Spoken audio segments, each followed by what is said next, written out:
All right. Hello and welcome. Hello and welcome. Welcome to another episode today of the Empowered Immigrant Live. Thank you so much for being here. My name is Otis Landerholm. Today we're talking about denials and appeals under Trump 2.0. All right.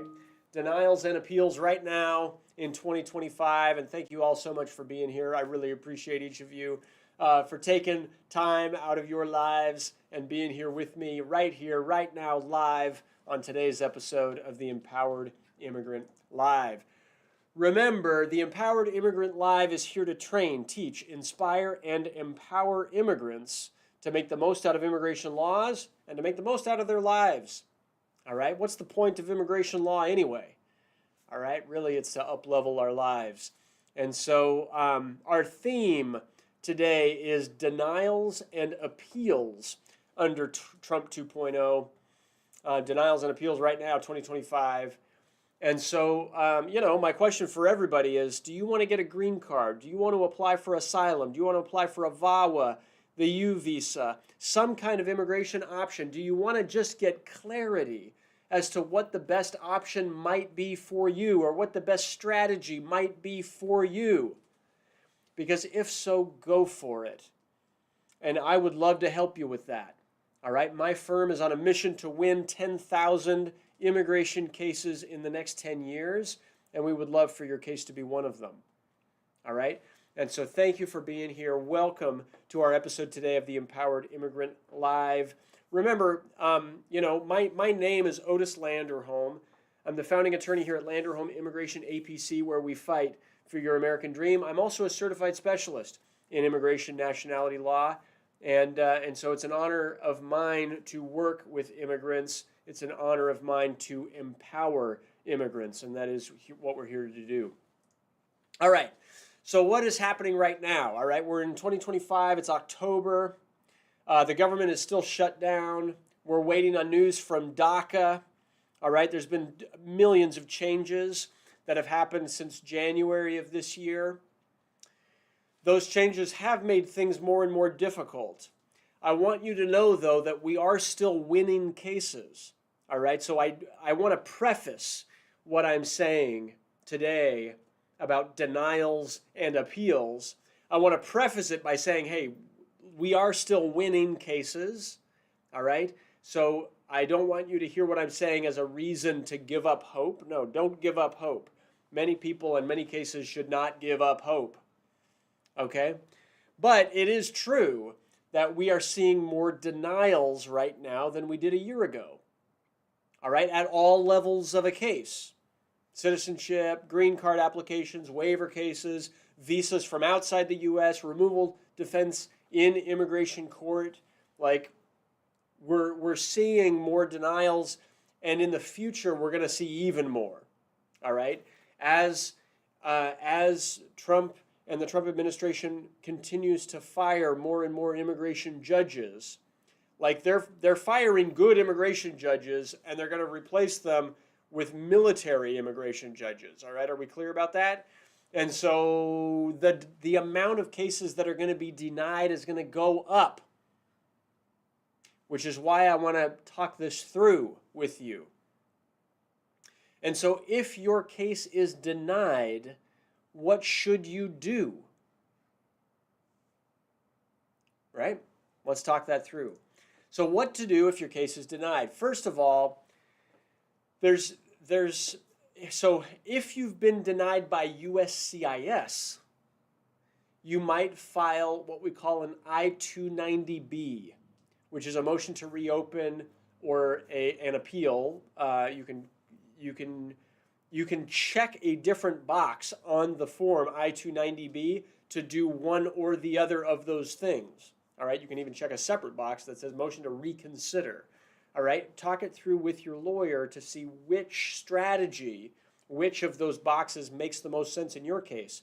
But what I'm saying is, if you've been denied by USCIS, you might file an I-290B, and you might have it be a motion to reopen or an appeal to keep your case alive in front of USCIS. That's one option. What to do if I'm denied?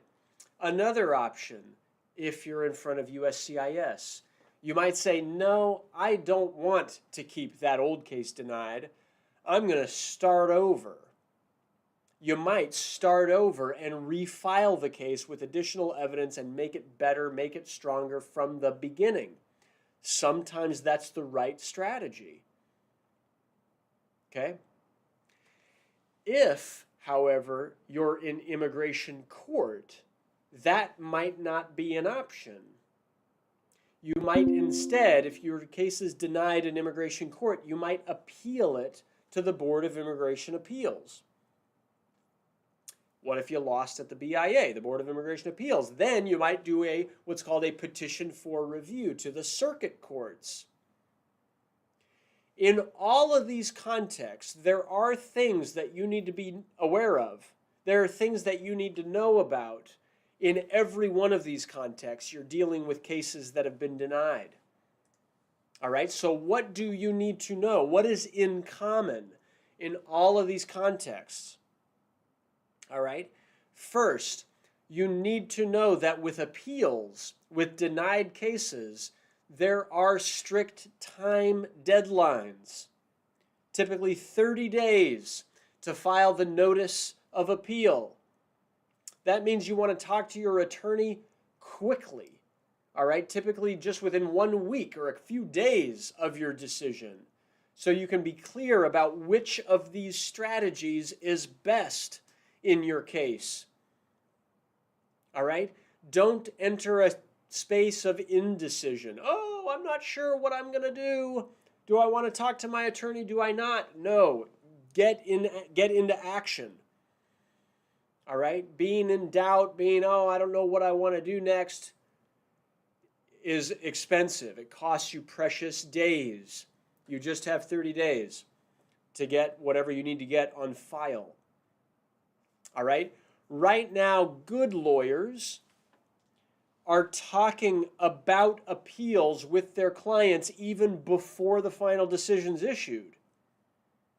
It's like if we're going into the courthouse, we want to say, hey, let's be on the same page here. If we win, great, this is what happens. If we lose, what's our next step? Do we want to appeal? Do we not? And sometimes you want to read the decision carefully and then make that decision. But you want a sense of it before getting to that stage. Okay? Another thing I want you to know, if you're hiring a new attorney at the appeal stage, like this happens, right? And we were having a consultation just yesterday with somebody who lost their case with their previous attorney, and now they're coming in and thinking about hiring our office to help them just for the appeal stage. So, and we do that, that's fine, but we need all the records. And we can help you get all the records, but we just need to do it as quickly as possible. All right, and we would start with the notice of appeal, and at the same time, we'd be requesting all of your records, all your files from your previous lawyer, from the government itself, so that we can be fully prepared before we have to brief the case, before we submit all of our legal arguments. Got it? As I'm talking right now, if you have questions, ask your questions. All right? If you have questions, feel free to submit whatever question you have. I'll do my best to answer it right here, right now, live. Okay? And welcome, everybody. Thank you so much for being here with me. The last thing I want to talk about are the legal arguments themselves. To be clear, most of an appeal case, you don't have to go to court anymore, right, when you're on appeal. You don't have interviews anymore when you're on appeal. Typically, when you're on an appeal, it's just submitting documents. It's submitting legal arguments, all right? It's heavy lifting for your lawyer to draft pages and pages of explanations of why the government got it wrong, why the judge got it wrong when they made their decision. And so it's kind of boring, right? It's like boring legal work, except it's where the magic happens inside of the legal arguments. Like there are legal arguments that are forms of art, right? That like if they're drafted well, if they're drafted clear, if they're precise and on point, it's like, man, it can change the game in a case. An appeal well drafted really is a work of art. So when you're working with your lawyer and when you're reviewing the work of your lawyer, right? You want your arguments, you want your lawyer to keep their arguments on your behalf as clear, as simple, right? You want to hit every point, but you want to hit the point and move on. You want to put your best arguments first. Don't hide the ball. Don't be scattered in your arguments, right? Have paragraphs that are like clean, smartly worded paragraphs. You want a lawyer who is tactful in their language, all right, so that they can maximize your chances of winning on appeal. Right now, the BIA and USCIS and all appeals processes, right, are moving quickly. They're moving more and more quickly. And so you want to structure your arguments. You want your lawyer to structure your arguments in a way that highlights your strongest points, showcases your case in the best light possible, and makes your argument and moves on. Right? Don't waste the government's time with a bunch of fluff or a bunch of extraneous facts that don't need to be in there. Like, get right to the point of appeals court, BIA, we argue the immigration judge made these 3 errors in your case. 1, 2, 3. And now explain each of them and why. Right? Like, just get right to it. And you want to be super organized and clear and all that good stuff. It's just like getting back to the basics of being a good writer. Very, very important on appeal. Okay? So, strategy is important when we're talking about stuff like this. Imagine that you have a case that's denied, right? And you have a plan B.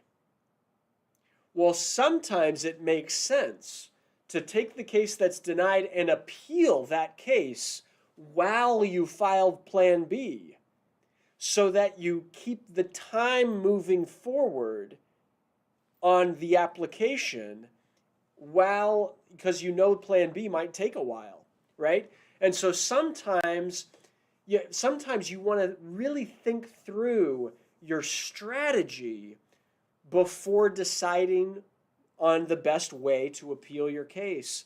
And the best advice always is don't go through all of this alone. Get support, get a team behind you, get empowered. All right, that's part of what our Empowered Immigrant Live is all about.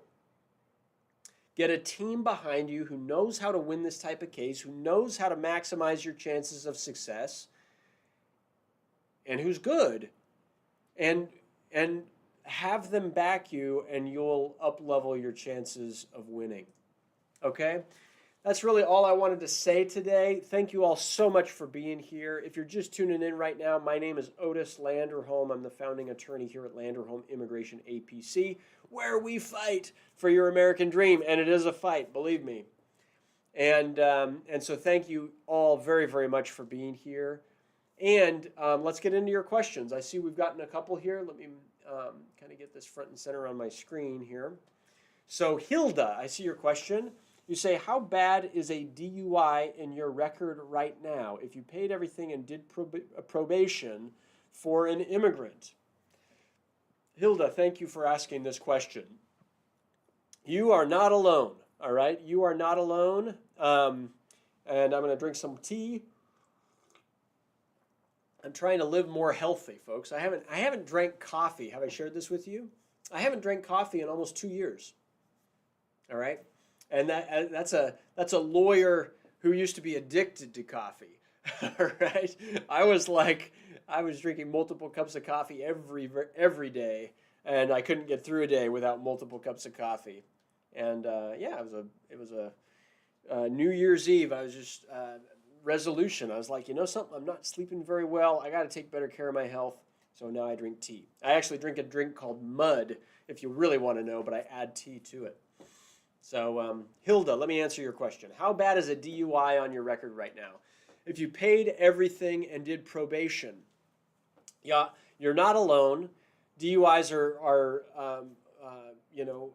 they happen. They are a very common criminal offense. All right, they are a very common. I see them very regularly, and so how bad is it in your record? Right now, one DUI, typically, one normal DUI where there's not aggravating situations, it wasn't that you were driving under the influence of drugs, instead it was driving under the influence of alcohol. Nobody got hurt, right? There's no aggravating factors. Right now, one DUI does not trigger quote unquote inadmissibility. All right? It does not trigger quote unquote inadmissibility. So it does not require a waiver, all right? But it is a factor against discretion. Should I say that again? The precise answer to your question, Hilda, and thank you so much for asking it, is right now under current law, one normal DUI does not cause inadmissibility, but it does cause a problem for discretion. Asylum is a discretionary case. Adjustment of status is a discretionary case. Waiver cases are discretionary. DACA, all right, DUIs definitely cause a problem for DACA. You will not be eligible for DACA, okay? So let me share one other thing about DUIs, Hilda.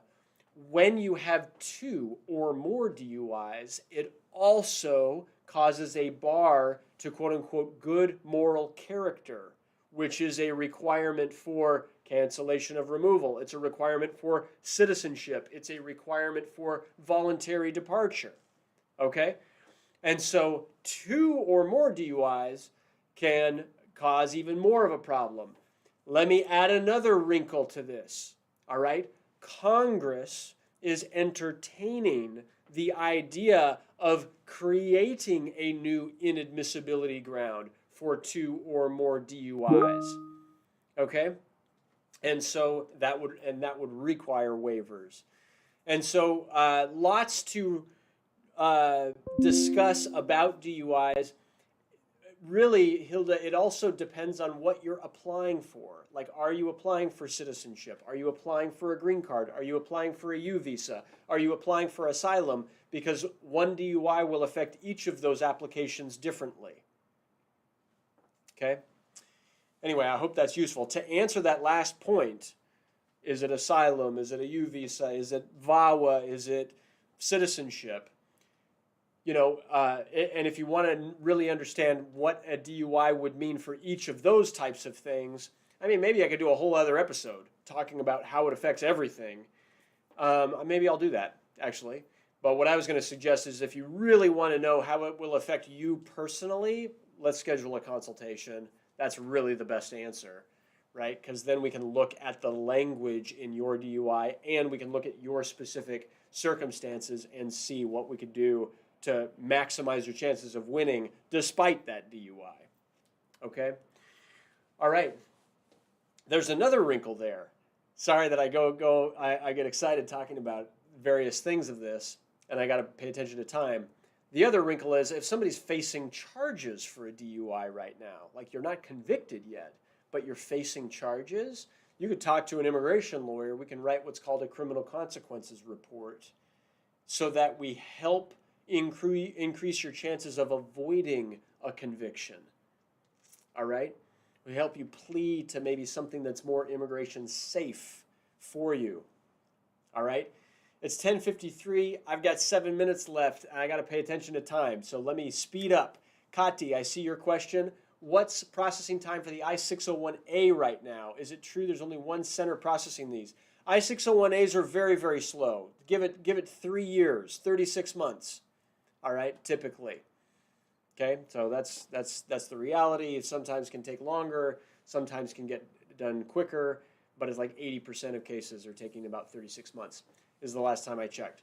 Maria Lacerda, can you explain regarding deferred action under the U visa? Is that any protection? Yes, it's some protection. All right, deferred action is an agreement that the government they're going to defer to act against you. So if you have a work permit through the U visa under deferred action, you can show that, right? You can apply for depending on which state you're in, you can apply for a real ID driver's license. All right, you have legal status if you have deferred action through a U visa with a valid work permit. And so, yes, that gives you some protection. All right, I hope that that's helpful. It's not a full-on approval of your visa. It can be taken away. It can be revoked. All right, but it does give you some level of protection nonetheless. Maria, thank you for asking that. Raciel, thank you. Good man. All right, thank you. Thank you for being here. All right, a question here. Does passing a stop sign and driving without a license negatively impact an immigration case? It can. Discretionary, but it's not very bad. It's not very, very damaging against discretion. It does not cause. Driving without a license or failure to stop at a stop sign are infractions typically, depending on your state, and they do not cause, quote unquote, inadmissibility. All right? So I wanted to share that. Manga, I see you're here. You're married to an LPR while overstaying. You filed the I-130. What are your options? You married an LPR after you've overstayed. You filed the I-130. What you got to do, if you've overstayed the visa, you can't adjust status through your marriage. What you've got to do is you've got to wait for your spouse to become a citizen. And then you can file a one-step adjustment and you can adjust status here in the U.S. Otherwise, you're looking at a consular processing case. Talk it through with a lawyer. Give our office a call. We would love to help you with this, but we would love to talk it through. Don't leave the U.S. without talking it through with a lawyer. But if we can get your spouse citizenship, then now you can fix your case without leaving, right? You can file an adjustment of status, one-step adjustment of status, and fix it. But you cannot do that if your spouse is a green card holder. Okay? So it says you're married to an LPR, so then you can't do it. All right? Your spouse has to win citizenship first so that you become a quote-unquote immediate relative, so that you can adjust status even despite the fact that you overstayed. Okay? All right, Hugo, I see yours. What if your case is still pending? It's been pending for 7 years. What type of case? An asylum case? What type of case? You know, what you can do is you can, in some types of cases, revisit a U visa case. U visa case, every case is waiting for more than 7 years, right? U visa cases that are filed right now are going to take 30 years, people. 30 years. All right? But Hugo, if yours is an asylum case or an adjustment of status case or something else, if it's way outside of normal processing times, you can sue the government. We call it a mandamus case. All right? And so that might be the thing to do. Feel free to give us a call. We can do a consult and we can look into that. All right? Suites. What is the time frame for an I-485 approval? It depends on what type of I-485 we're talking about. But, you know, a year, 15 months, right around there, depending on which field office you're in. You know, we've received some approvals as short as 8 months. All right. Vaini Kila, all right. You say, is it safe to travel international with a green card? Yes, as long as you don't have any crimes, as long as you don't have any problems, or especially don't get arrested while you're outside the U.S., so if you have any criminal history, talk it through with your lawyer first. But otherwise, yeah, you know, a green card means that you're a lawful permanent resident of the United States. The best advice, if you're traveling, travel for less than 6 months out and then come back. have a safe trip and enjoy your time. Yes. All right. Krypton FC. I see your name here. You said filed taxes as married filing separately. Does this affect an I-751 divorce waiver case chances?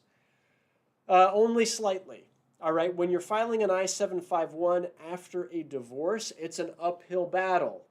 All right. The fact that you filed taxes married filing separately might go against you slightly, but you got to look at the whole picture. It's up to you and your lawyer and your team to build the case to demonstrate and document as clear as possible that at the time that you got married, you married in good faith. All right? It wasn't just for immigration purposes. You actually loved each other. You actually intended to form a life together. That's what you've got to overcome. All right? That's what you've got to show. Because now you've divorced. And so now they're looking at it like, wait a second, you got married, you got a green card, and now you divorced? They're going to be skeptical of your marriage.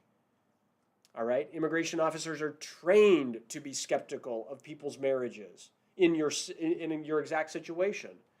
All right? So you got to work carefully, strategically, to maximize your chances of winning your I-751. I've seen it too many times where cases get denied and people get put into deportation proceedings because of this precise issue. Folks, I really appreciate everybody, and I got to go. All right? I'm sorry that I got to go, but I got to go. Thank you so much for being here. Thank you so much for being with me here today. I'm at 11 o'clock, so I got to go. Make it a great day, folks. Thank you all so much. My name's Otis Landerholm, Landerholm Immigration, A.P.C, where we fight for your American dream. Thank you so much for joining us today, and we'll see you next time on our next episode of the Empowered Immigrant Live. Thanks a lot, everybody.